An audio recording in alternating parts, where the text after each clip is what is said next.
my phone starts ringing. Excuse me just a moment while I fix that.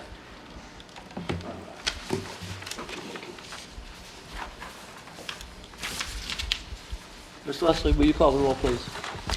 Tony Casada. Here. Loretta Arthur. Here. Lorraine Geiger. Here. Dennis Smith. Here. Mike Meyer. Here. Please join me in the invocation. Then will you lead? Lord, we just thank you that we have this opportunity to gather. We pray that you'll give us wisdom to make the best decisions for the citizens of the city of Holly Hill. We pray all this in your holy name. Amen. Amen. Pledge allegiance to the flag of the United States of America, and to the republic for which it stands, one nation, under God, indivisible, with liberty and justice for all.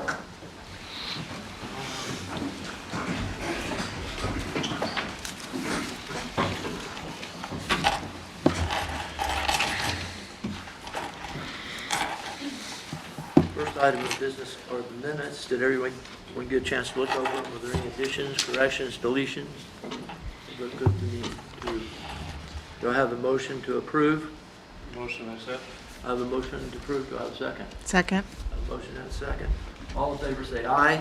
Aye. All opposed say aye. Hearing none, the motion carries.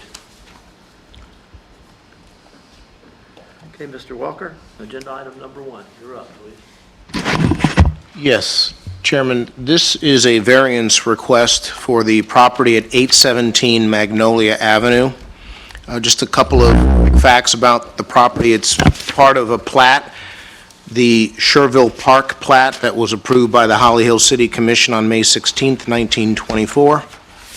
It contains a home that was originally built in 1952, and it is in the R3 zoning district, which is a medium-density, single-family district, and it has a low-density, single-family residential future land use. The home is on a lot that's approximately 5,000 square feet in size, and because it's in the R3 zoning district, the home is required to meet setbacks of 7.5 feet for the sides. On the south side of the lot, the home is only 4.9 feet from the side property line, again on the south. So the applicant is looking to build an addition on the south side of the home, and what they'd like to do is align it with the existing structure, which is 4.9 feet from the property line. And since the code requires that structures be 7.5 feet from the side property line, the applicant can't build the addition as they desire to do so without a variance. So that's why they are here this evening and have submitted an application for a variance. Again, the variance is to go from 7.5 feet on the south property line to 4.9 feet. In order to grant the request, the Commission has to find that the request meets the requirements of Section 82-317 of the Code, and I have listed those criteria in your staff report. There are 6 of them, and I will just hit on the criteria that I, as staff, do not feel that they meet. Of course, you as a board are not bound by that, but this is my commentary on those specific criteria. For criteria 1, staff feels that the applicant meets the criteria with regard to conditions and circumstances that are peculiar to the land or the structure, in this case, peculiar to the structure and where it's placed on the lot. With regard to criteria number 2, that the conditions or the circumstances that are the reason that the applicant is requesting a variance, that those don't result from the actions or did not result from the actions of the applicant. In other words, the applicant was not responsible for the placement of the home and where it is on the lot. So they didn't create those conditions. They meet that criteria.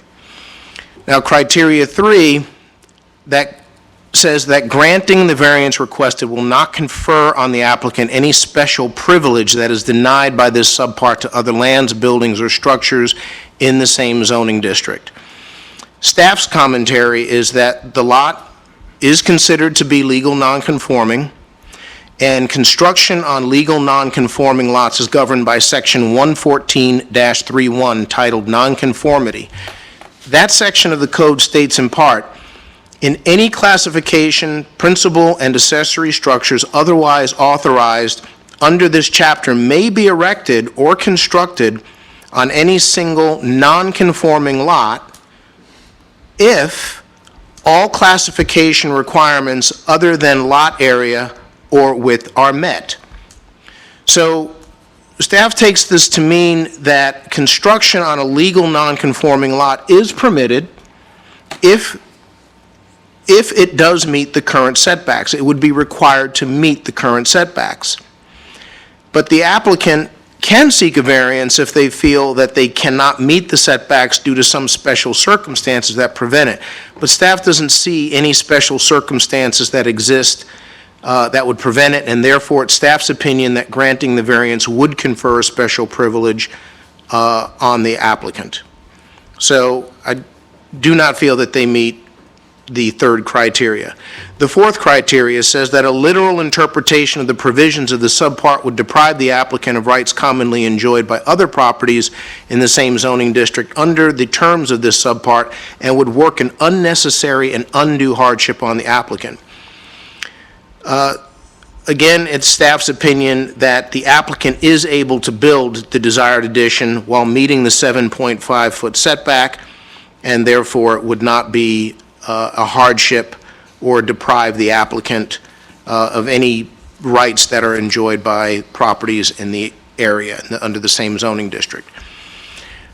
Criteria 5 is that the variance granted is the minimum variance necessary to make possible the reasonable use of the land. Staff's commentary is that the small wooden porch on the back of the home is slotted to be removed to make way for the new addition.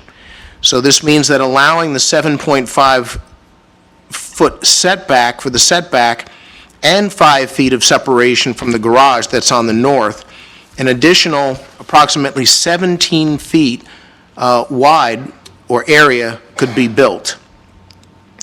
So the rear setback requirement is 20 feet, and due to the shape of the home, it's approximately 35 from the rear property line in some areas and 50 feet from the rear property line in other areas.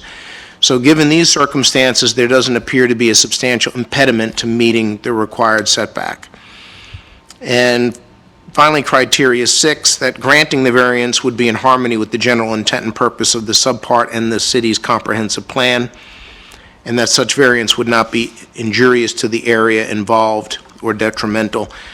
Again, it comes down to a variance is not necessary in order for the applicant to build for them to build the addition. When you look at the structure, it's an off-grade structure. This particular aerial doesn't show it, but it is an off-grade structure, which means that the home is on pillars. It's not on a slab. It has a flat roof as well. And the chief building official reviewed the proposal for the additional structure and stated that in his professional opinion, it would not be difficult to construct the addition and meet the required setback. And he did make a statement that is a written statement that's attached as CBO opinion in your attachments. So based on the criteria, staff does not recommend approval of the requested variance from the requirements of Section 114-765, Schedule of Dimensional Requirements, requiring that principal structures in the R3 medium-density single-family zoning district be a minimum of 7.5 feet from the side property line for the property located approximately 100 feet south of Ferndale Street on the east side of Magnolia Avenue, and more particularly known as 817 Magnolia Avenue. And that concludes staff's presentation. Thank you, Mr. Walker.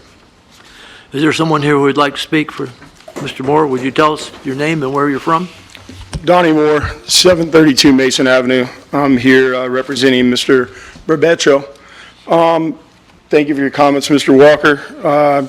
Really don't disagree with any of it, with the exception to in the variance application on the part about granting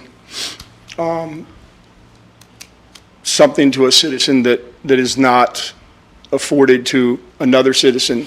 Well, isn't that the exact reason why this board is here, for variances? So it's not like if you were to recommend this, it wouldn't be something that you could also do for someone else.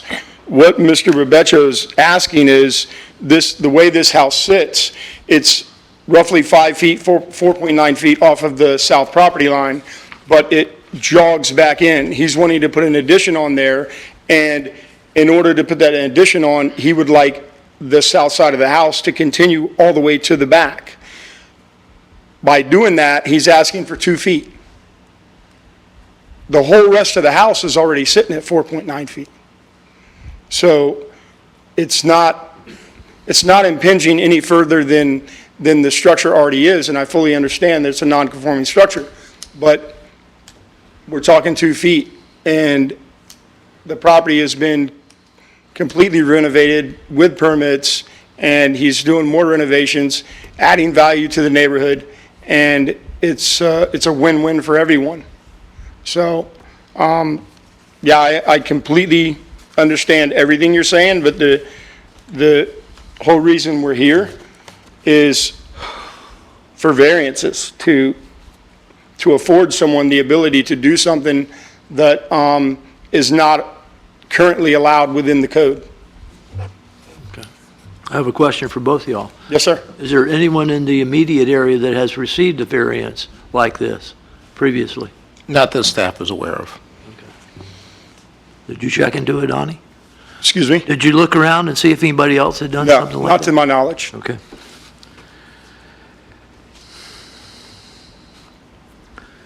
Board members have questions, Mr. Moore? I do. Go ahead. Can you tell us the dimensions of the back porch?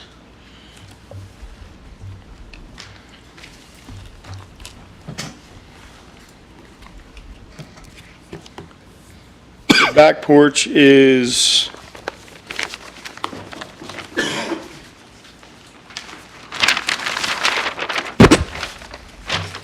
There's a picture on page 21. That's the front. That's the front porch. That's, That's the front porch, and it's not there right anymore. are you talking about the framed opening? I'm talking about the section that's supposed to be removed. So there's a piece that's going to be removed for the addition, is that?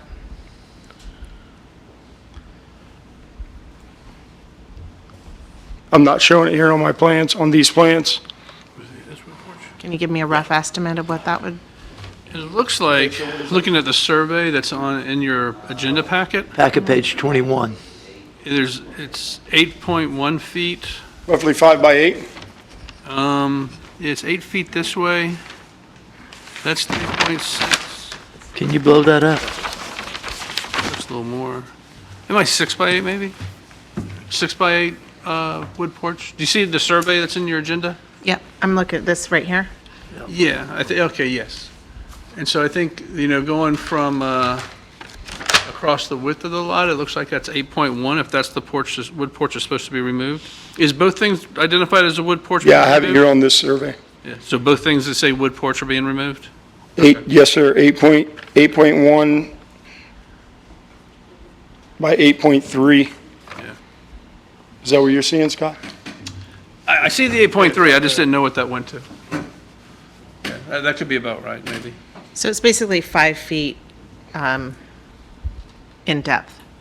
Is that what we're looking at? And so if you were to go back 17 feet for the addition, is that going to, how far is that from the garage?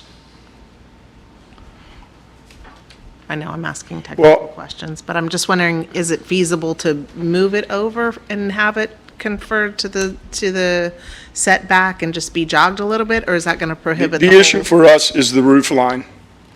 So we would like that sideline of the south side of that house to continue straight off, rather than jogging in, and then we have to change the whole roof line just for that 2-foot jog in. That's the whole issue. Well, the number's actually 2.6 feet, Mr. Moore. Yes, sir. 2.6 times the 17, right? Right, So well, they're looking, 17. yeah. They're looking for 2.6 feet of relief from the variance, so they can just make this house square. Then they're going to extend it, whatever that number is, beyond the house in the rear, and then you're doing an L-shaped addition. Is that what I'm seeing, Donnie? Correct. Okay. So you can go to the back where the porch is now and take that in and then come back in, so you have a little, about 8 foot from the total from the house. Chair, just to clarify, if he meets the 7.5-foot setback Right? and goes toward the garage and stays 5 feet away from the garage, which there has to be a minimum 5-foot Right. separation, that's 17 feet. So the addition can be 17 feet wide, and then he's got a good 35 feet before, and could still meet the rear setback, which is a pretty good size addition. Yeah, so you're just saying, you're suggesting you just pick this addition up and move it to the back and Right. If you Right. moved it over the 2 feet and met the code requirement, Is that the section in yellow that we're talking about? Yes. that's what's making proposed. Proposed? Right. Okay. And so are we losing the back part of the house then? So part of that yellow is non-existing, so it's already kind of jogged in? Yes, that yellow is non-existent, so the house jogs in, and that's why we want to continue on the south. We want that south wall to continue on the same plane. Otherwise, we have to set in 2.9 feet, and it changes the whole roof line, changes Right. everything. So so the back of the house, you're only going how much further from the back of the house? Roughly about 8 feet, 8 feet, okay. And the rest of it's just really trying to even out the, trying to keep it straight with the existing structure. okay. so you're not squaring the house off in the back. You're still going to have a jog in the back then, right? If I'm Correct. seeing that, okay. It's a flat roof, so it's pretty easy to tie into. Right. Okay. Doesn't have any angles Are to you going to continue to have a flat roof on it? Yes. Okay. And what is the width of that room? What are the dimensions of the yellow? 9.8 by 20.6? So if we took 2.6 away from that, you're only looking at 7.2 feet wide for the addition. Correct. That would, No, because he'd extend it over. Right. He'd extend it over. so to move that back, it would be, am I correct in saying it would be a 7.2 foot wide room? So If Yes. the variance isn't approved, yes. That would be really difficult. I think it would be with 9.8 minus 2.9, so it would be 6.9 wide back till you got to the end of the house, and then they could make it wider. So it's wider there, but is that right, Donnie? It's You could, yes. 6.9 feet. If you took the 2.9 feet off, I just want to make sure to answer Yeah. your question. Thank you. So if you eliminate the variance request and you draw, basically you can move the line near the property to the property where the variance is over 2.9, and then that would be allowed. And then they could move it, it's wider when you get to the back of the house and you go towards the garage, it can be wider there. They've got plenty of room. I think staff's position is there's plenty of room to put this square footage without a variance. Right. That's part of the staff's position, I see. And I think the applicant's position is they'd like to have a straight line to keep it intact with the existing line of their house. The existing house is 4.9, they're not asking to encroach any more than that, they would just like to have a straight wall. It's just difficult to put that size of a room in any other configuration. It appears that way to me. Yeah. And a room at 769 would be really not efficient. No.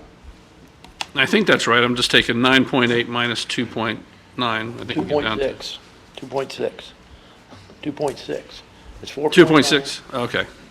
Okay. it's 2.6. You're gonna- Okay, so 2.6. that would be 7.2 feet then. Yes, Okay. 7.2 feet, correct. 7.2 feet. That's if Mr. Long's survey is worth the paper that it's written on. If I have an opinion You're- about you're- that, which you're- I will keep to myself. So it would be So- 7.2. You have anything else left to say? No, sir. Okay, thank you very much. Thank you. Is there anyone that would like to speak to this? Okay. All righty.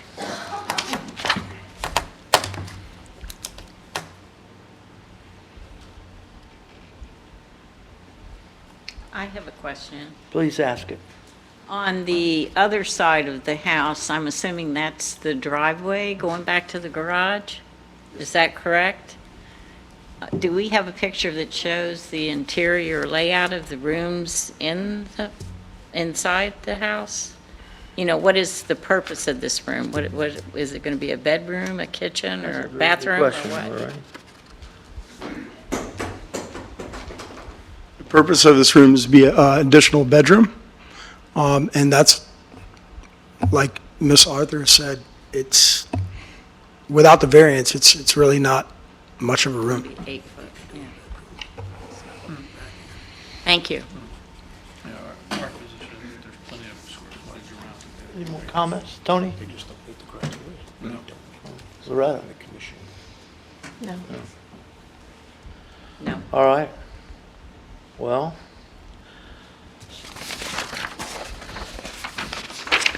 I will entertain the motion to approve the variance, to recommend approval of the variance to the commission. Can I have that motion? Okay. Do I have a motion to recommend to the commission that we not approve the variance? I'll make a motion not to approve the variance. Okay. Second. I have a motion and a second. Is there any more discussion? Please call the question.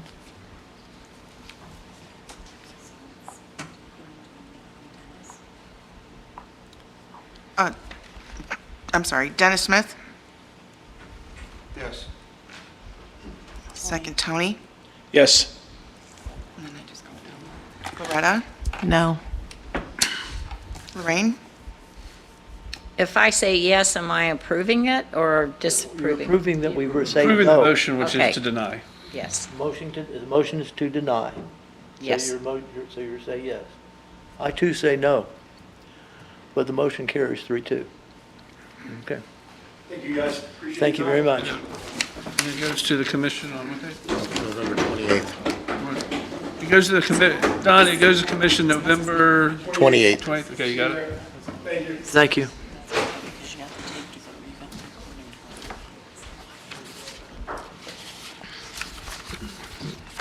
One down. Oh, I think- This is both the comp plan change and the zoning change, right?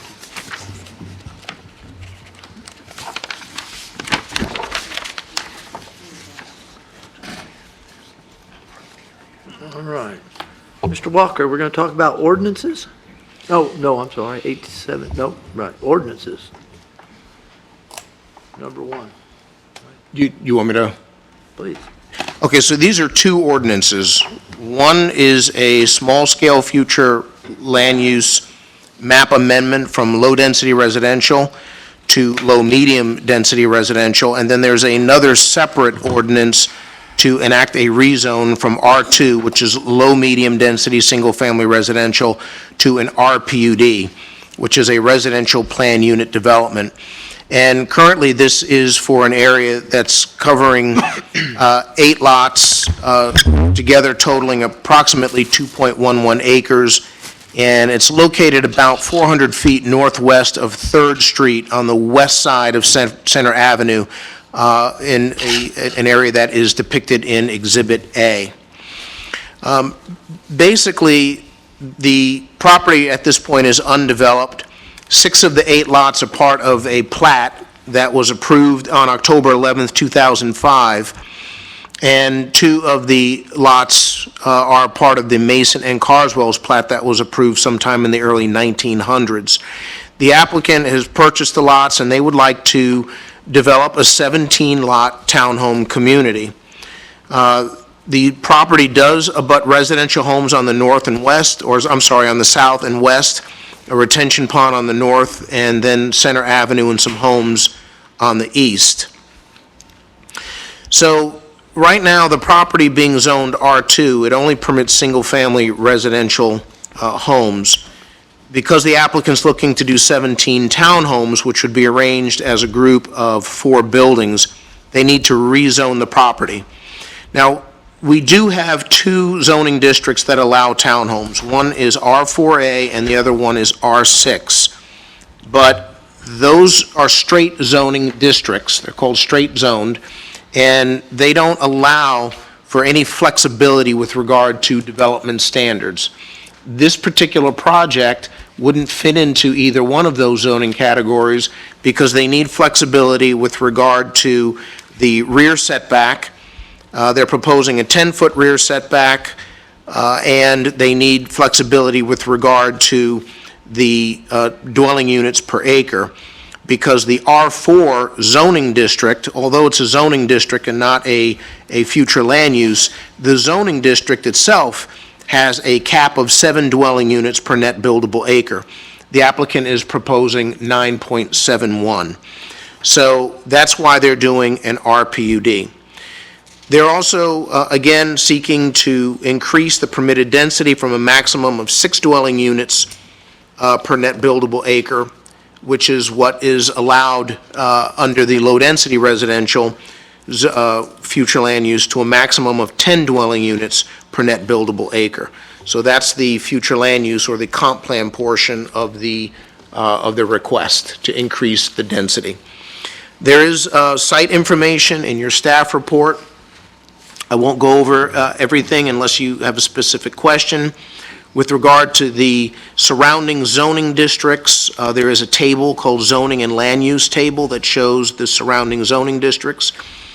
We've also done a project analysis where we look at the land use that currently is in place, and we say if we were to develop this particular property to its maximum potential under the current land use, what would be the impacts to water, sewer, solid waste, things of that nature, transportation, to traffic.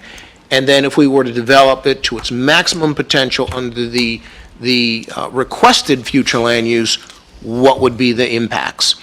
So we do find that with regard to traffic, there would be no significant increase in daily trips from the maximum allowed by the current land use.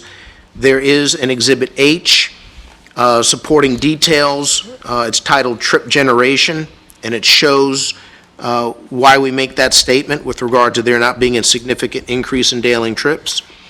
With regard to water and wastewater, your development demand under 12 dwelling units an acre under the current land use is 4,200 gallons per day. Under the requested future land use, it would be 12,600 gallons per day. So definitely an increase. We see also an increase with the sewer demand under the current land use. What would be generated if developed to its maximum potential would be 7,350 gallons per day. Under the proposed, 22,050 gallons per day. However, the city's ability to handle this increase is not in question because our potable water plant has a capacity of 2.3 million gallons per day. We're currently at 1.3 million gallons per day. Our sewer capacity is 3 million gallons per day. We're currently at 1.85 million gallons per day. So we certainly can handle the increase proposed with this land use. School concurrency, the school board has provided a finding of adequate capacity that is attached as Exhibit I. There are no issues with regard to solid waste. When it comes to stormwater, the applicant will develop in accordance with all of the rules and regulations under the city's regulations, under St. John's River Water Management, and any other agencies that oversee stormwater. It does state in the written development agreement, the applicant is going to be the pond to the north, the applicant is going to be assuming certain maintenance responsibilities. They're going to also, that is also going to be used as part of their storm, to meet their stormwater needs. In doing so, because they are going to be assuming certain maintenance requirements that will be part of an agreement yet to be drawn up, the city is proposing to allow them to use that acreage toward their open space requirement. Right now, the property itself, the way it's developed, would not meet that requirement, the open space requirement, but the city is willing to allow them to, or in other words, to have credit toward the open space using the pond because they are going to take over maintenance of the pond.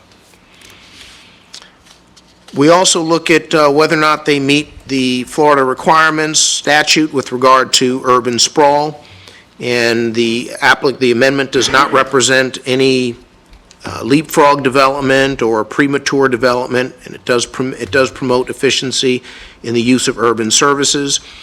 Under consistency with the comprehensive plan, you'll find in the staff report several specific items, policies that have been called out, and there is some narrative to show that the project will meet the policies and objectives of the comprehensive plan.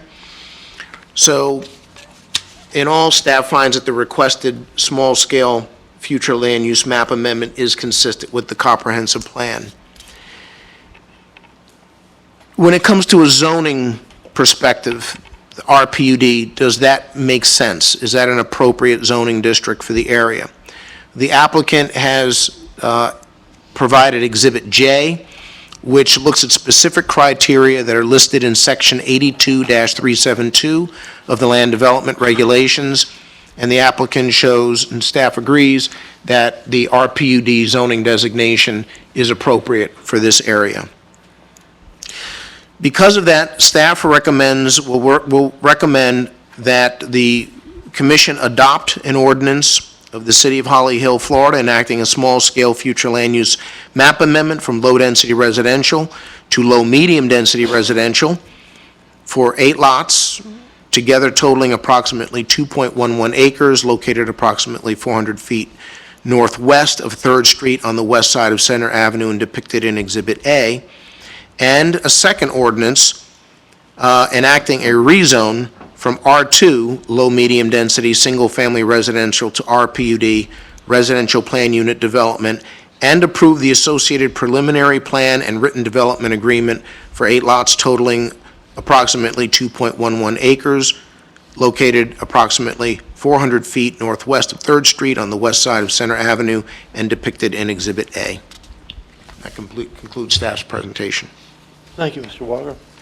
Is there a fountain in that pond? Excuse me? Is there a fountain in that pond now? I don't know. I don't know if there's currently a fountain in it. Yes, it is. There is? It's a fountain there. Okay. And did I hear you say, and I wondered if I read that this proposal does not currently meet the open space requirement? And we're going to give, the city's going to give them open space on a piece of property that they don't own, give them credit for that. Did I understand that? Yes. Okay. And I have one more question. When you said significant trips, you said that was insignificant. What is significant? What's the difference in the number? Significant would be anything, in our code, once you trip 1,000 daily trips, you're required to do a traffic study. Okay. So that's really the threshold for something that would be significant. This doesn't come near that. It doesn't come near any need. You're talking the difference between 17 townhomes and 8 houses. Right. I got it. I was just surprised that I noticed that the sewage was 3 times the number, 7,000 gallons per day versus 22,000 gallons per day. It's 17 That's what- townhomes flushing and as opposed to 8 homes. Okay. All right, well, those were my question. Oh, yeah, the other thing. Mr. Merrill, are you going to speak about this? I will. Come on. Thank you, Mr. Chair. Rob Merrill with Cobb Cole on behalf of the applicant. You know, you got one of the best in the business here, so I don't have to say too much, and it makes your job easier as well. You know, Brian's gone through and checked off all the boxes: comp plan consistency, land development code standards. You know, one of the things that is kind of obvious when you just look at this picture is this is definitely an infill site. It's the opposite of urban sprawl, as Right. Brian was outlining. This is a great site for these townhomes. I think it's going to be a welcome addition to some new housing for you guys. Obviously, you know, hit you with the tax base, and you know, all the infrastructure's there. You know, the water and sewer. You know, the police is close by. The fire is close by. This is the opposite of what you're doing when you go out on the west side of town.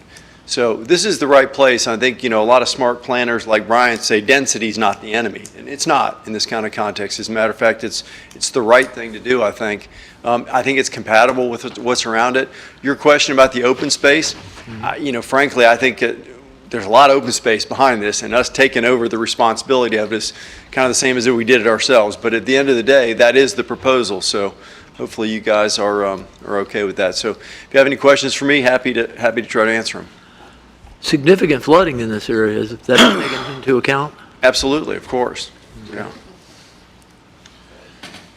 I mean, so what we're here talking about now is zoning world, and we will be back with you to show you the site plan that shows how all the calculations work with respect to the stormwater, et cetera.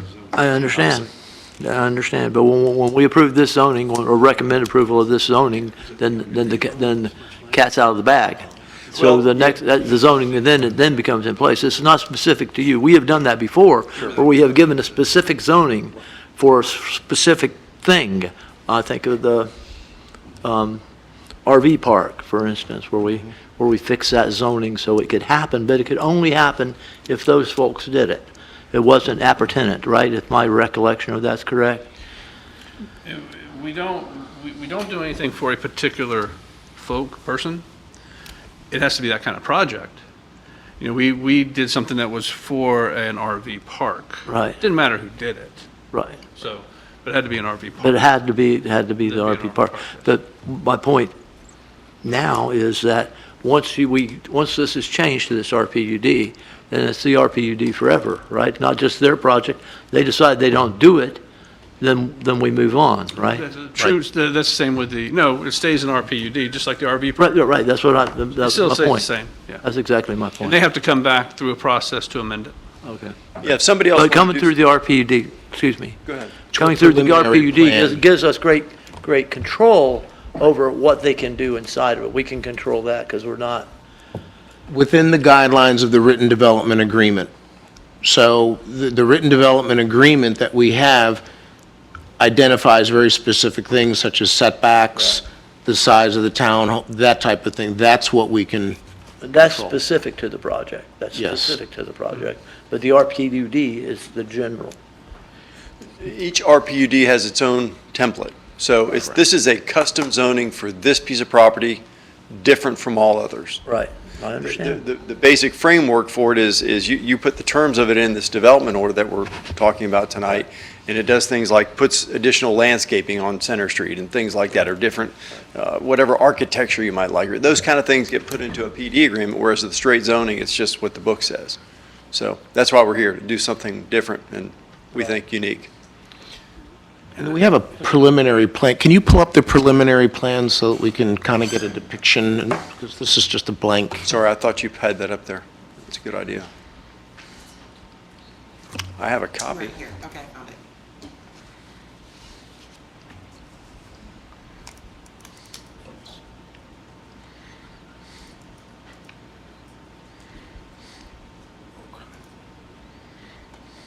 So the one thing that I meant to say when we're talking about the custom zoning is it comes with an agreement, which we just been talking about, and a plan. So if somebody else came along and decided they wanted to build this project, they'd have to do it this way, or they'd have to come rezone it. All right, okay, It's custom. right. Okay. Well, that's all the questions I have. Y'all have some? Question. Please. Mr. Merle, Yes, sir. School Board, You've talked to the school board? Yeah, we've got a written sign off from the school district on this. Have you talked to our school? Have not. Okay. And so to be clear, when we come in with a final development order request, in this case it would be a plat or site plan, they have to actually pass the test of concurrency. So it's got to be, this is the exact number of school kids that are going to be there, and this is our need. And there are situations where the need can't be met, so. A project this size, how many children do they say will go to our school? You know, I'd have to look at the document again. Do you Can know, you pull Brian? up the concurrency? That's, But in terms of the number per unit, I don't have that on the top of my head, but they do, and it's in the report. Okay. I can flip through it and try to find it if you want me to. Okay. I've talked to our principal at our school here, and right now, today, we're over pupiled. no. That's the only question I had for you. Thank you. No, thanks. And I'll just address, the open space that you brought up. Yes, I would say it is a little unique in that what's being proposed here. right. But, I was asking Brian if, we do allow open space to be counted for water. If this was their land and they built the retention pond, then they wouldn't be before us for zoning if land use changed because they would already have the density. Right. If you count, because we would take the density off of that retention pond and allow them to build it. So what they're not asking to get the density off the land, but they're agreeing to take over maintenance of the pond and upkeep of the pond in exchange for that being counted as their open space. And our code does define open space to include water. It doesn't say it has to be water of the applicant, but I think there has to be some tie to that development. And I think the maintenance, taking over the maintenance responsibility of that retention pond ties it to this development. I think Brian has an answer about the schools, too. The adequate capacity determination, this is a copy of the letter, and it shows 3 students. And this was prepared by the school board Shows 3 students for the whole thing? for the whole thing. I think they look at townhomes differently than single family with respect to a Right. lot of different impacts to infrastructure, including schools. But this is I'm looking at the letter as well. And again, they do this at the zoning level, so it's a concept and it's a planning tool for them. But when you actually come in and say, these are the actual buildings that we're building, then they make sure that at that point in time, there's capacity or there's not. If there's not, what do?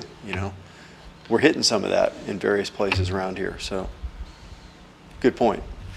But the one thing I would say about that, and there's different type capacities, but this particular capacity, it's really nothing we have say over. Right. We just say, you got to go to the school district and you got to get a letter saying you have capacity. Now, we may believe that it's over capacity.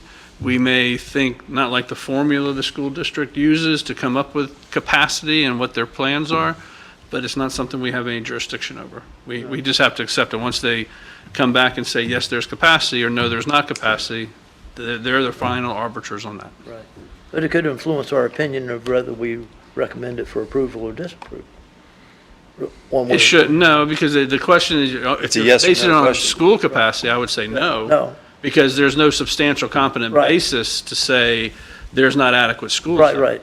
Okay. You know what I'm saying? That there is. Now, you may disagree with how they calculate it, and you may want to run for school districts, so you can change it. That's all different. But they're the ones who say, yeah, there is school capacity. So it would not be substantial competent evidence to say, well, regardless of what they say, I walk by the school and I talk to the principal and they're crowded. The school district makes that decision. And the school district potentially has plans in place for addressing the capacity that we're unaware of. Right. That could address that in the future, that they take into consideration. I'm not so concerned about that as I am just not, I'm having an issue with this open space. If this pond weren't here, they don't have enough open space. Yeah, they would, if they own the land. Yeah. If they No, own no, the land. no, if that wasn't there, that's there now, that exists. But if it wasn't there and it was their land, Okay, they would have open space. I agree. So what they're going to have is an agreement in essence saying, we're going to maintain it as it's as if it's our So property. they're going to take over this? The truth is, They're taking over. the truth is, it's going to be open space forever, because we're going to take it over. Well, I have a question when you get a chance. Please go ahead. So, can I ask how much maintenance, what does the maintenance cost of the park now for the city? And what cost is taking it over, and how is that going to be maintained? What is the agreement? I haven't seen the agreement yet, and I think Brian said still to be determined, but my thought would be, I don't know what the costs are, no idea. And it might be hard to break down, because we may have retention pond contracts, somebody to maintain all our retention ponds, and it's a flat fee for all the retention ponds in the city. But my envision for this would be the mowing along the perimeter, and also testing of water quality. There's a pump, so it would be take the spring fountain, it would be maintaining and replacing the fountain. And I do know fountains are expensive when you put those in there. So just off the top of my head, I think those were the things that would have to be assumed by them to be maintained. The So mowing. I'm assuming the HOA is going to manage and oversee They the will. maintenance of that Ultimately. pond? Yeah. When it's turned Ultimately? over. Yep. I'd like to know the cost of what that is and what the cost saving for the city would be, because that's helpful. And Loretta, I think that's, we don't have the agreement yet, so that's. No, we don't have the Right. agreement. That's a subsequent And that's step. the- Getting ahead of that- myself. Exactly. When we get to that point, That we'll is have one of that the kind of points. information. I think we'll want to know it too, of course. Yeah. Okay. I can tell you the fountain maintenance and replacement is thousands of dollars. Not because I know that particular fountain, I've just seen fountains been placed in other retention ponds, and they are extremely expensive, surprisingly expensive. So I do know those are very costly things. Well, you just said something interesting to me. So you said the developer was going to take this over, and then you just said that the homeowners association was going to do it. That's two different things, two No, it's different not. entities. It's not at all. So. Yes, sir, it is, because I'm a member of a homeowners association in the trails, and I pay them $2,000 a year. Right. Right? And the developer is dead. Right. So what happens is the developer comes in, builds the project, and there's a turnover that occurs. Scott knows a lot more about homeowner association right. than I do. But it'll turn over, and then it'll be the association that takes over the maintenance. Happens on almost every Right, project. I understand. I understand. Very typical. It's just, I'm sorry that it's nagging at me that it's off-site. Your site doesn't have enough open space itself, and we're going to go off-site and get it, but we don't have the agreement yet. So we're asking to approve a rezoning that we don't have an agreement yet for. It can be conditioned on that, I think, Mike, if you want to say Yeah, it's sure. conditioned on, because Well, we have to come if I back. was going to, I think that's a really fine idea. Yeah. Chair, this wasn't just staff's idea to say, hey, the city has a pond, we have No, maintenance. I wasn't, please, I was not, Yeah. I wasn't slighting. No, anybody. I just I'm wanted trying you to know trying that- Get a handle on it. there's more to this than just staff saying, hey, we'll give them the credit them the open space if they take over the maintenance of the pond. So this is something that's been discussed with Public Works, their director, city manager. So this is something that goes beyond just a staff recommendation in terms of them doing that and getting credit for the open space. They're not far off.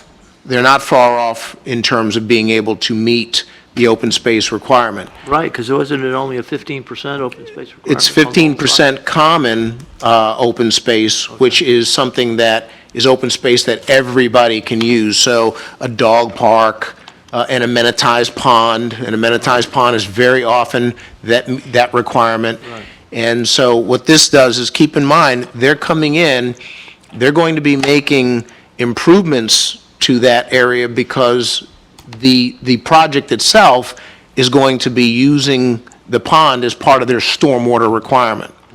So there's going to, for that area, Okay. all of the flooding you're right, it is 100% flood prone. It's not going to be once they come in and engineer the improvements. Part of that's going to be met on that pond. And then in addition to that, they're going to be taking care of the whole thing. Okay. So it's not an uncommon thing. Right. And I'll say, Mike, when I was talking about the condition, the connectivity of the concession for the maintenance of that bigger area, this is a PD, so you guys can actually add that to the PD as a condition that will be in perpetuity. It's already in there. It's already in in there, yeah. under T, 5T. Brian read that to you. Okay. Never mind then.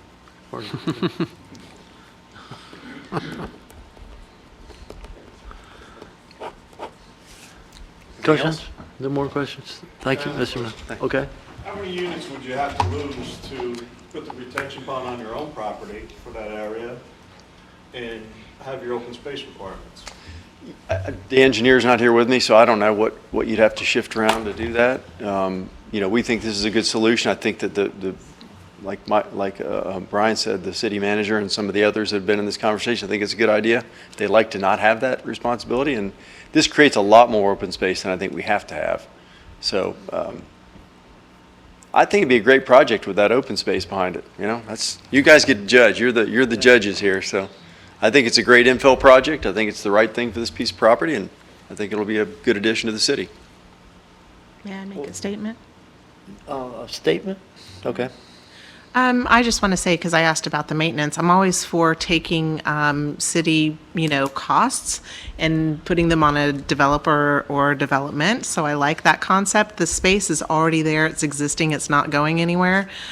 So I like the fact of saying, okay, well, let's already use what's existing in there and take the cost off of the city and put it on, a development. So for me, those are my thoughts. I'd like to share it.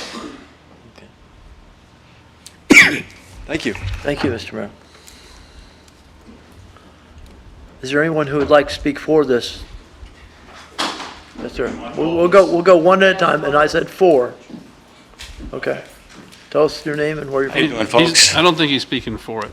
Are you speaking for it? You favor of speaking it? for Well, we all live around the same area. Wait, My name is so Roberto Santiago. I live in... Roberto Santiago, un momento, por favor. ¿Qué pasa, bro? Go for it. Tell me, are you for this or against it? I'm against it. Sit down. You can come back in a minute. You'll be up in a second. Okay, who's for it? Against it. I don't see anybody that's going to speak for it. All right, Mr. Santiago. Bien, por favor. Es su turno. Es su turno. I'm glad I put some stuff on there already. All right, Roberto Santiago, I live 311 Center Avenue. If you put the map up, that driveway is going to be right in front of my house.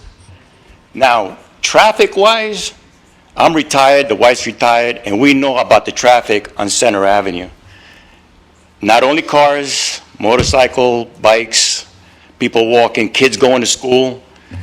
You put something like that there, people driving crazy out of that location, you never know what's going to happen, probably end up in my lawn. You know what I'm trying to say? So, they tried to put duplex there, I think 12 years ago, and we brought them down. And now last time I heard they were going to build houses, 7 in that whole complete lot. Now things changed. Now they want to build townhouses. Okay, now are they selling or are they renting? If they build that, now who's going to move in there? Now, I'll tell you what, the city has done a good job of cleaning up the neighborhood. I've been there since '04. We have had people, strippers hanging around. We have had people in the corner passing this and that. And you guys did a good job. Now, who moves in there and starts messing up the neighborhood? We got a quiet neighborhood in our center. And we just like to keep it that way. So I'm speaking for me, my 90-year-old neighbor that can't make it here because that's going right in front of us. Thank you, sir. I mean, I don't understand what you guys are saying about the zones and all the numbers you're saying, but I'm just going by what the people are feeling about that scenario. Okay. Thank you, Mr. Santiago. You're welcome. Thank you. All right. I'll take care of that, Mr. Santiago. Thank you.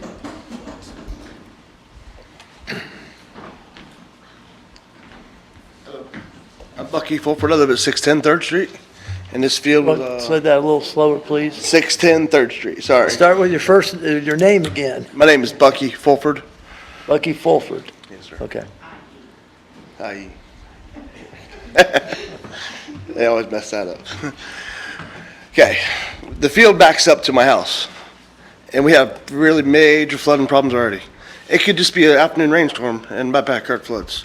I got pictures to show it of just a couple weeks ago, when we had just a normal rainstorm on a Saturday afternoon, and there was, my little Jack Russells could run around the backyard, because literally that much water. And y'all saying that this storm water is gonna drain itself off its own property? I don't see it. That pond, the pond floods already. We go to the pond all the time. Just during a little tropical storm, the pond's to the top of it. What's gonna happen when we put all this filter in here and bring this elevation of the yards up, and it's gonna dump all that rainwater right into my yard, and my house is already set at a 0 elevation. That's why I pay, Lord knows how much money for flood insurance already. So, the only thing I see here is it's gonna flood my house and put neighbors, it's gonna be looking right down our backyard. We've been here 15 years, never had nothing like that. It's just gonna ruin all our privacy, and Lord knows what kind of, like he's saying, what kind of riffraff's gonna wind up in there. Are these gonna be Section 8 houses? They're gonna be, they might start out being nice people, but who's gonna wind up in there in a couple years from now? I mean, if you'd like to see it, I got all kinds of pictures to prove the show, the flooding of the last couple Saturdays, rainstorms, and all this kind of nonsense. And for this to happen we got this letter Saturday. And see, nobody in here. There's a lot more people living in that neighborhood that are working and everything else, and this hearing going right now and not be as many people in this room that should be, I think it's not fair too. Because I'm sure there's a lot more people like to speak for what's going on here. That's all I got to say. All right. Thank you, Mr. Mr. Fulford, Mr. Fulford, there will be 2 more hearings, so you'll have an opportunity. So if you get the word out, the next one will be on the 28th. 28. The 28th. Thank you. Any more?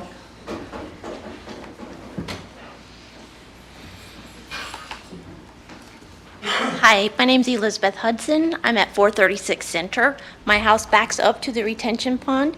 My concern is, number one, getting 17 houses in a 2-acre lot is crazy. Our neighborhood is quiet. I love my neighborhood. I've only been there for 4 years. I love it. It's quiet, it's peaceful, it's great. I have a dog with anxiety. What's the construction gonna do to him? What's the construction gonna do to my husband, who's a disabled veteran? The retention pond, when they turn it over to the company and they maintain it, are they gonna gate it off? Are they gonna let public use still use it? I love my neighborhood. It's quiet, it's great. I never thought I would want to live in Holly Hill, but I am so honored and love Holly Hill to death, and I think these 17 houses are gonna kill my street. And that's all I have right now, so I'll be back for the next 2 meetings, because I really feel like 17 houses is too many in a 2-acre lot. I lived in Las Vegas for 12 years. I could reach out and touch my neighbor's window. I don't want that. I don't want Holly Hill to become a big major city where you just, hey neighbor, have some coffee, here's passing it through the window. It's not nice. I love the peacefulness and the quiet and the love that the city is. So, sorry, that's all. Question. Mike, can I ask a question? This lady? Yeah. That lady. Last year, did your house flood during a hurricane? We had over 4 feet of water in our backyard, and I have photos of that. How about in your house? No, sir, because the way my house is set with the retention pond, it goes down. So the pond has to go up over a hill, down a hill, and then back up to hit the house. Thank you. Thank you. Anyone else? Okay. Hello, my name is Ms. Reese. Wait till you get to the microphone, please. Hello, my name is Ms. Reese. And Ms. Reese, R-E-E-S-E, and I'm on Kavanaugh. And I just wanted to start off by, I do understand what you're talking about, that would help the city, to save a lot of money. But I feel that that's what the city wanted, and I think that was beautiful for the city to do that for us in Holly Hill. I lived here since 1969, moved on Kavanaugh 1971. And, Kavanaugh is my step-grandfather, and we've had a lot of problems later on when they started building and stuff like that.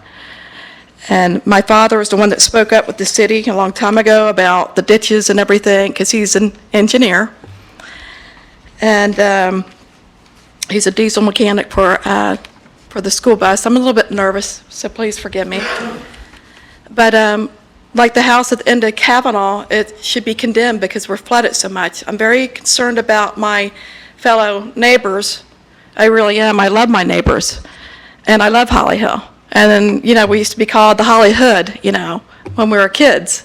And I just love Holly Hill. And I wish on Kavanaugh they didn't build all those duplexes, because we had such a beautiful place. We had orange groves and everything. So when they're going to go ahead and build a place right here that's so tiny to put it in that area, I think it's really sad. Because the house that's right next to me on Kavanaugh, they promised me at the city that it wouldn't flood. Our house right at 308 Kavanaugh Drive. Well, it's up so high that the person from the city had said, don't worry about it, it'll drain properly. It doesn't. We're so flooded right at 308 Kavanaugh Drive. We're so bad. I mean, we were put in the newspaper. It's so bad a while back ago. Now, they start building more. It very much concerns me, because my brother that lives right down 3rd Street, when you go ahead and take a right on 3rd onto Center, he doesn't flood. They don't flood over here. And I love how Holly Hill is. But when they start doing more building and then making promises that, you're not going to flood, I don't feel comfortable with that. I really don't. So I just wish that they'd really consider our feelings, that we don't need to have all this, like at the end of Kavanaugh. They're building it right over here. They made a road go straight through. And I didn't get any kind of notice for that. Nothing at all. So I'm just really overwhelmed. My water bill goes up really high, and my water's turned off, because of all the stuff that's going on. So I'm just really upset. I just wish that they would really do something beautiful for Holly Hill. Ms. Reese? Yes. You need to finish your thought. Okay, please. and I'm done. I'll be done. Thank you. Thank you. Sorry about that. And I should have That's had my okay. list. I had my list, so sorry about that. I didn't do it. Is there anyone else who'd like to speak?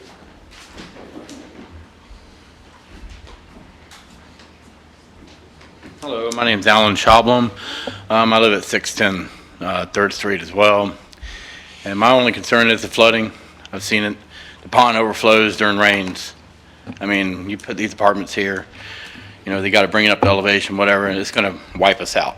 It was bad last couple rainstorms. I can only imagine when they start building there. So that's really my own concern, but thank you, guys. Thank you. All right. One of the things that I will tell all of you about the flooding is when new projects come like this, they are so highly regulated about what they can do with their water, where it has to go. Mr. Merrill and his group cannot come in and just build something and the water run all off and flood all you folks that already live there. The city will not allow that. Mr. Walker would have a fit if that happened. So I don't know if that reassures you or not, but it certainly is. It's just part of the process. It's part of the engineering process. So it's just like as Mr. Simpson was speaking about the school stuff. We don't really have any say in it. If the school says that there's enough room and they have the capacity, then they do. They're not going to lie about it, although people think they might. They're not going to, because they don't want to be inefficient either. I know I'm not anti-development by any stretch of the imagination. That's my livelihood comes from development. And there were just a few things about this particular project that kind of nagged at me a little bit. So I was glad that you're here to answer them, Mr. Merrill. I appreciate it. Any other? No? Jim, if I could say one thing, I think it's always Yes, sir. important, sometimes to help with these evaluations is, really what y'all should be focused on is the difference of impact between 12 houses and the 17 17. townhouses. Right. 5.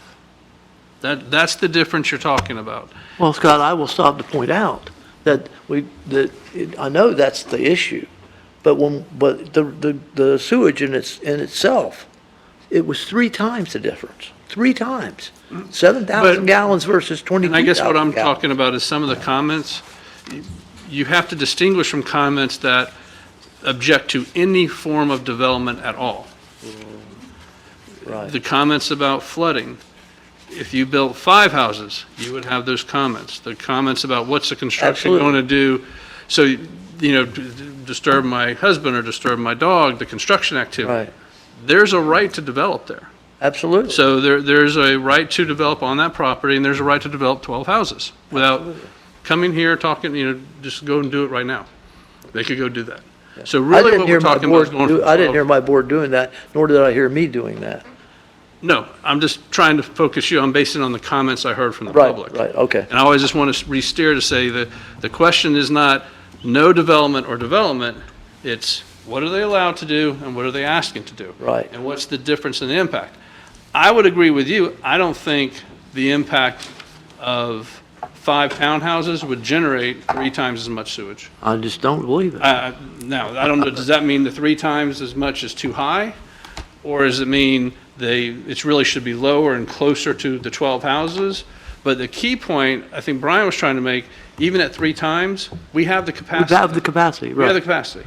But if every development that comes into the city goes 3 times over, 3 times what they're replacing, when we're going to run out of it, right? Well, we will, because we have to reserve capacity. Right, we And have to eventually, we reserve have to say, capacity, right. no more capacity, no more development, Right, unless someone pays to, it's called mitigation. You Right. mitigate that impact, and now you have to pay to help the city address that Fix it. impact.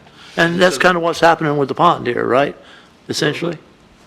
The pond, it is a unique solution, but at least for how we're handling this particular case, but it is a very common situation where cities will go in and build a retention pond, so property around it can develop. Right. Or we build a parking garage because they don't have enough room on these lots to put the retention and the parking. So cities will go in and build a retention pond or stormwater that is a shared facility to facilitate development in that area. We have that in Holly Hill, right over here on Mason. We have that land over there that's going to be there's supposed to be a retention pond built there to facilitate development on Mason where the vacant land is. That's not scheduled, it's in an agreement that will eventually be a retention pond to help development along the Mason area and also in the, along Riverside Drive. I think there's a Street in there, yeah. brewery in there and stuff, or, yeah, that whole area over there. So it's not uncommon for cities to say, we've got to kind of put in a shared use facility in place to allow development, to help spur development, because each individual lot will not be able to do it. We didn't do that in this situation. It just happened to, it's worked its way out. I got you. Yeah, private partnership. But we definitely have to work out an agreement, and we've done it before with the big townhouse development. No, the big one. Mirage. Mirage. Remember that retention pond? It grew and shrunk and grew and shrunk? Oh, yeah, boy, did it. Remember all that? So that one, though, was a And we're in it again. situation where they built it, and then I think they turned it over to the city for us to maintain it. And we have an agreement. We have an agreement with them. Conceptually, the same thing, because they built more capacity than they needed for their project, and it helped us deal with the impacts of the flooding in the area. Right. So conceptually, the same thing, the little mechanics are a little different. So I agree with you, it was unique when I heard it, but I looked at the definitions, looked at our code, it's not prohibited, and conceptually, it's a wise use of existing facilities. So that's how we got to where we are. But my main comment was, when you hear some comments from the public, you just got to make sure you focus in on the difference is what they're allowed to do now compared to what is being requested, as opposed to comments that are opposed, are concerned about any form of development happening there, as opposed to the increase between the two. I agree. I agree. All right, are we ready to move ahead? Any questions from any of the board members? All right. We need to do this in 2 votes, or can we do it in 1? You're making it probably should be 2. It's just a recommendation. Right. Board, but typically the commission does 2 separate votes. We do 1 presentation and 2 separate votes. Okay. Yeah, I would start with the comprehensive plan first. Right.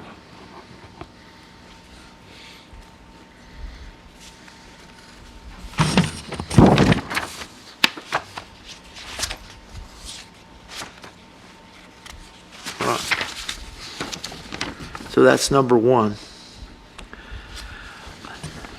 I would entertain a motion to adopt an ordinance of the City of Holly Hill enacting a small-scale future land use map amendment from low-density residential to low-medium-density residential for 8 lots together totaling 2.11 acres located approximately 400 feet northwest of 3rd Street on the west side of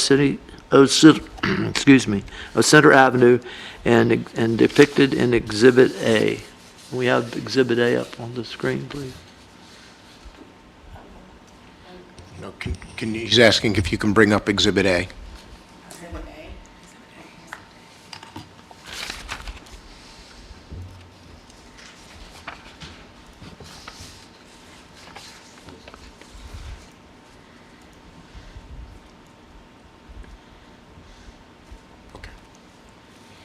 Okay, do I have a motion?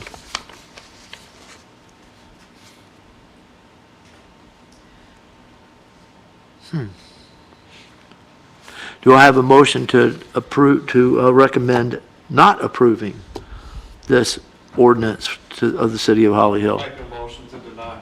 Motion to deny. Do I have a second? Second. I have a motion and a second. Do I have any discussion?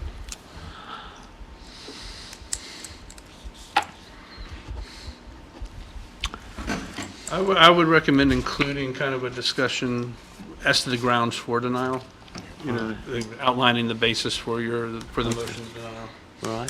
I would recommend including that in there. Right. I don't think we need to put that many houses over there due to the current conditions, and he has enough property to accomplish a fill-in without going any further. So your concern is the increased density with the change in land use? Yes. Increased density. I'll agree with Dennis. All right. So, any more discussion? Please call the question. A yes means you're for denial, no means you're against denial. Dennis? Yes. Tony? Yes. Loretta? Can I be undecided? No? No, I'm sorry. Darn. I'm going to go with staff and say yes. Well, yes means. Or no. Staff, you No. say no. So you No. say no. Okay. Say no. Lorraine? No. No.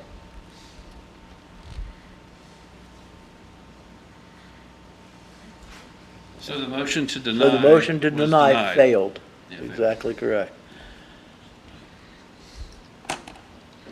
I'd like to go on the record saying that I know I had hard questions from Mr. Merrill in the beginning, because there's things about it that were just bothering me. It's bothering me why they, when I heard there wasn't enough open space here, I wasn't understanding it. But as it was made clear to me, that it sounds to me like a good deal, actually. So, and I think that I think that area would benefit by this development from just from the flooding standpoint. I go by there all the time after the rain, and I always think, what a shame something hasn't happened in there to fix that. So we did that over on 6th Street with the vineyards. I mean, that's If you go by there today and you see what's happening over there, it makes you recognize that a whole lot of land that was underwater after medium rains is not going to be anymore. I think that could be something similar to what happens here. And I think it's very important for us as a board to not be influenced by citizens who make good points and make us sympathetic to their points. And it's true, that's a hard thing for me. When I know how y'all feel. I understand it.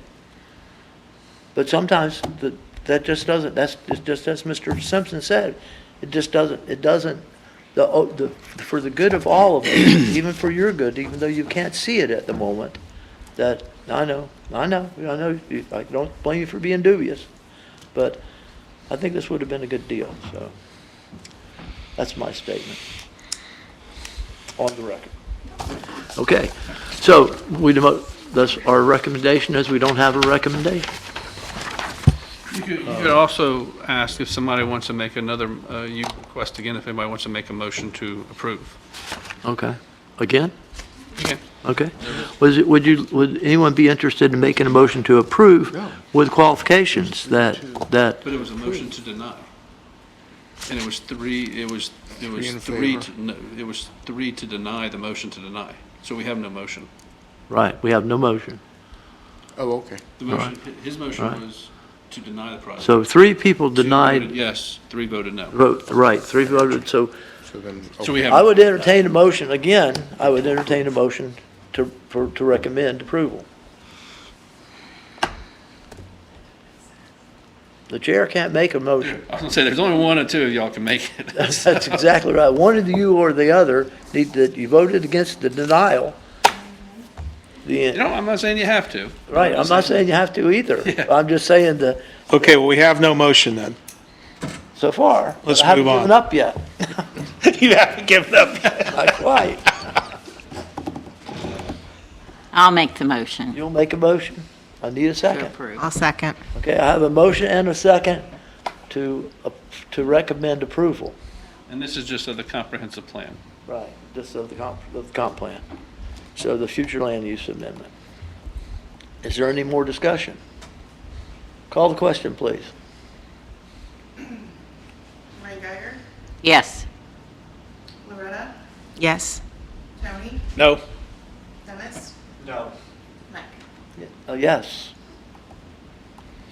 So the motion carries, so we will make a So recommendation. that is that's a motion to approve changing the land use as Changing the land proposed. use. Now, the next question is, the next ordinance is the proposed recommendation on the proposed rezoning ordinance that allows the planned development. Right, And it may be appropriate to, if anybody wants to make a motion to approve, to include the condition of that there has to be a satisfactory agreement for the maintenance and upkeep and responsibility of the retention pond to qualify for open space. Any other conditions you all want to put in there, but that's one that we've discussed. right.